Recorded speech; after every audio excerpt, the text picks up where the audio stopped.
ভাবুন তো আপনার খুব কাছের একজন মানুষ আপনাকে ভিডিও কল করলো। স্ক্রিনে তার মুখ, তার কণ্ঠ সবকিছু একদম স্বাভাবিক। সে বলল, আমার বিপদ হয়েছে, এখনই কিছু টাকা দরকার। আপনি বিশ্বাস করে টাকা পাঠিয়েও দিলেন।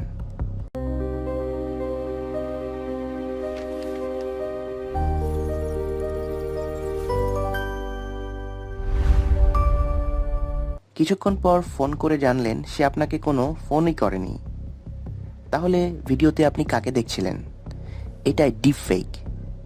ডিপফেক হলো এমন এক ধরনের এআই প্রযুক্তি যার মাধ্যমে আপনি মানুষের মুখ, কণ্ঠস্বর কিংবা অভিব্যক্তি ব্যবহার করে এমন ভিডিও বা অডিও তৈরি করা যায় যা দেখতে বা শুনতে অনেকটাই বাস্তব মনে হয়।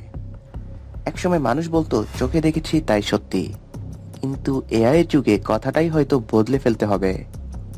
কারণ এখন আপনার মুখ ব্যবহার করে এমন ভিডিও তৈরি করা সম্ভব যেখানে আপনি এমন কিছু বলছেন বা করছেন যা আপনি কখনোই বলেননি বা করেননি। এর সবচেয়ে ভয়ঙ্কর ব্যবহার হতে পারে প্রতারণায়। কারো পরিচিত মানুষের কণ্ঠ নকল করে টাকা চাওয়া, ভুয়া বক্তব্য তৈরি করা, মিথ্যা তথ্য ছড়ানো, এমনকি একজন নির্দোষ মানুষের সম্মান নষ্ট করাও সম্ভব। বাংলাদেশেও এআই ভিত্তিক ভুয়া ছবি বা কণ্ঠ ব্যবহার করে প্রতারণার ঘটনা সামনে এসেছে। তাই প্রশ্নটা শুধু প্রযুক্তির নয়, প্রশ্নটা হলো আমরা কিভাবে বুঝব কোনটা সত্যি। কোনো ভিডিও দেখেই বিশ্বাস করবেন না। সন্দেহজনক ফোন বা ভিডিও কলে টাকা পাঠানোর আগে অন্য মাধ্যমে ব্যক্তিটিকে যাচাই করুন। কারণ এআই এখন শুধু ছবি বানাচ্ছে না, এআই আমাদের বাস্তবতার ধারণাটাকেই বদলে দিচ্ছে।